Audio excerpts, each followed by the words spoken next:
On va rappeler Alain Couchot, vous êtes conseiller départemental, président de la commission autonomie et solidarité. Vous passez un bon moment?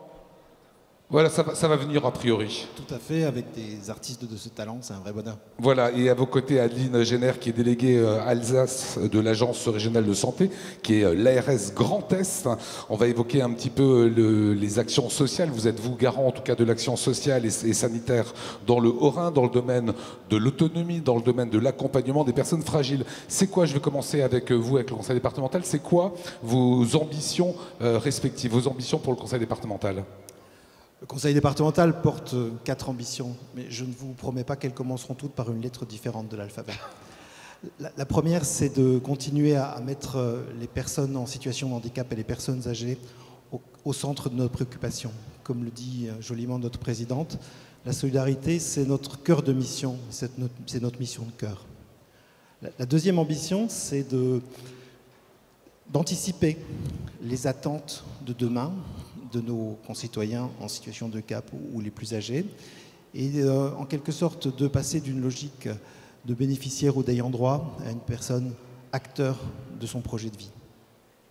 La troisième ambition, c'est d'intégrer l'ensemble des offres de votre association et de l'ensemble de celles qui agissent sur le Bas-Rhin au centre d'un réseau.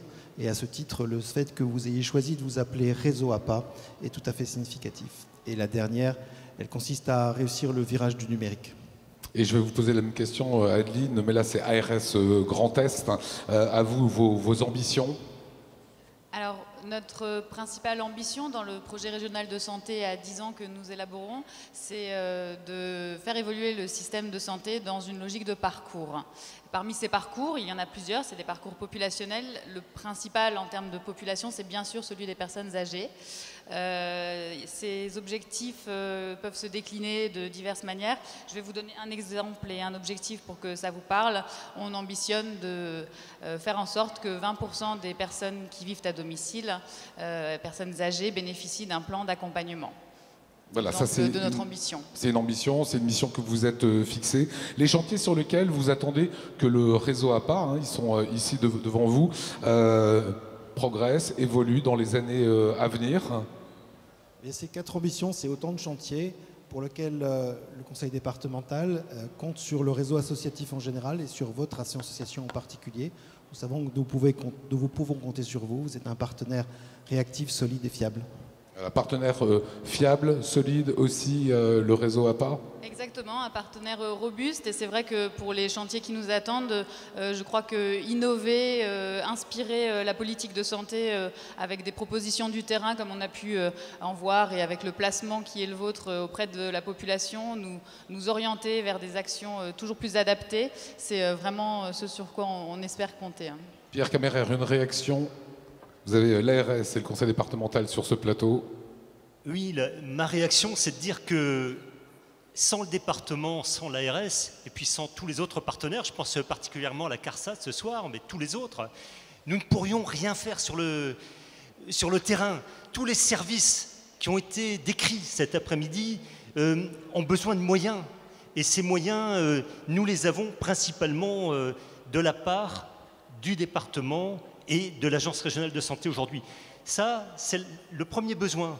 Nous sommes cette cheville ouvrière sur le terrain qui décline les politiques pour essayer de faire face aux défis, nos défis sociétaux. Par exemple, l'adaptation de notre société au vieillissement, c'est le grand thème, le handicap.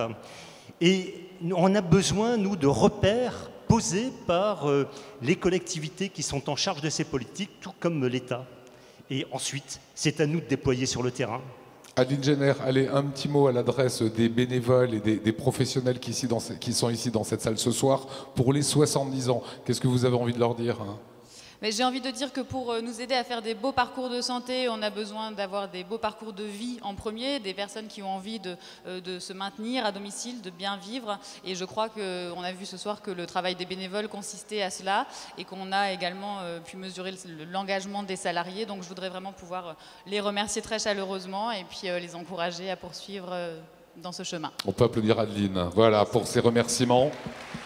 Alain, un dernier petit mot.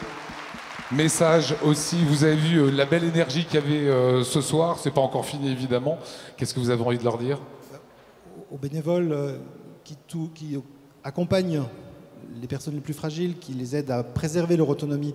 En mon nom, en celui de mes collègues élus qui sont dans la salle, au nom de la présidente, je voulais témoigner du soutien et de la reconnaissance du conseil départemental. Et puis aux professionnels, vous qui accompagnez les plus fragiles à exercer les gestes de la vie courante, vous qui exercez un métier dont l'humain est au cœur. Je sais en tant que médecin que c'est pas facile, que c'est difficile physiquement, psychologiquement. Et je voulais vous dire également notre soutien, parce que vous faites à la fois un métier noble et utile, noble parce qu'il préserve la dignité et utile parce qu'il aide au quotidien. Et ça, je crois que ça mérite les applaudissements de toute la salle. Merci Alain Couchot, merci Nadine Génère, merci à vous.